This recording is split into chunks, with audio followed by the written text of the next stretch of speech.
Hello guys, আজ আবার একটা রান্নার ভিডিও নিয়ে চলে আসলাম। তো আজকের টপিক হলো কুচে মাছ। তো অনেকেই কিন্তু কুচে মাছ দেখে নাক ছিটকায়, আবার অনেকেরই কিন্তু কুচে মাছ খেতে ভালো লাগে। তাদের মধ্যে থেকে আমি হলাম একজন। তো প্রথমে কিন্তু আমি কুচে মাছগুলো সাদা কড়াইতে একটু সাদা তেল দিয়ে ভালো করে আমি ভেজে নিচ্ছিলাম কুচে মাছটা। লবণ আর হলুদটা আগে থেকে আমি মাখিয়ে রেখেছিলাম। তো আমরা রান্নাতে সাদা তেলই ব্যবহার করি, সেই জন্য আমি এখানে সাদা তেলই ইউজ করেছি। তোমরা চাইলে অন্য কোনো তেলও ইউজ করতে পারো। তো এখানে আমি ডুমো ডুমো করে আলু কেটে রেখেছিলাম, আর এখানে ছিল মশলা। তো এখানে ছিল আদা, রসুন, জিরে গুঁড়ো আর শুকনো লঙ্কার পেস্ট, সবগুলো একসাথে দিয়ে আমি পেস্ট করে নিয়েছি। তো এদিকে মাছটাকে ভালো করে ভেজে নিচ্ছিলাম। তো মাছগুলো কিন্তু আমি একটু ভালো কড়া করেই ভেজে নিচ্ছিলাম। তো মাছগুলো কিন্তু আমার ভাজা রেডি হয়ে গেছে। এবার কড়াইতে আমি একটা গোটা পেঁয়াজ কুচি দেবো, আর তার সাথে গোটা জিরে অ্যাড করব, করে একটু ভালো করেই ভেজে নেব।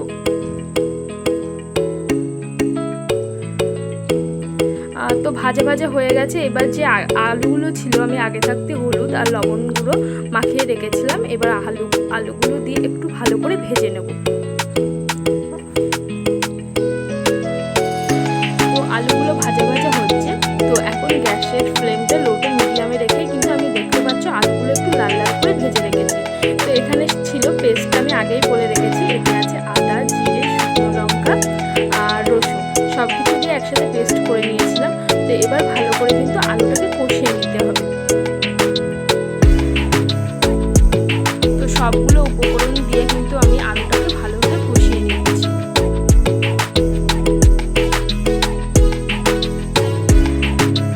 তো যেহেতু আমি বলেছিলাম এখানে হলুদ গুঁড়োটা আমি আগে থেকে অ্যাড করেছি, সেজন্য আর হলুদ গুঁড়োটা দিলাম না, সে খালি একটু পরিমাণ মতো লবণ গুঁড়োটা অ্যাড করলাম।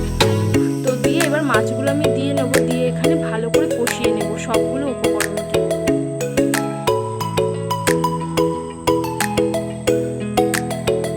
তো ভালোভাবে আমার কষানো হয়ে যাচ্ছে। এবার যে মশলার জলটা ছিল আমি এখানে সেটাই এখানে অ্যাড করব। তো মশলার জলটা কিন্তু আমি এখানে অ্যাড করে দিয়েছি। এবার আমি এটা একটু ভালো করে মিশিয়ে নিয়ে ঢাকা দিয়ে রাখবো, যাতে আলুটা একটু গলে যায়। তো আমি এখানে 4 থেকে 5 মিনিট মতো ঢাকনাটা দিয়ে রেখেছিলাম। তখন ঢাকনাটা উল্টানো হয়ে গেছে, আমার রান্না কিন্তু রেডি হয়ে গেছে। তো দেখতে কিন্তু সাদা সাদা লাগছিল, কিন্তু তারপরে কিন্তু খেতে কিন্তু দারুণ হয়েছিল। তো এবার আমি এখানে একটু গরম মশলা অ্যাড করে দেবো, আর একটু ঝোল লেগেছে কারণ শুকনো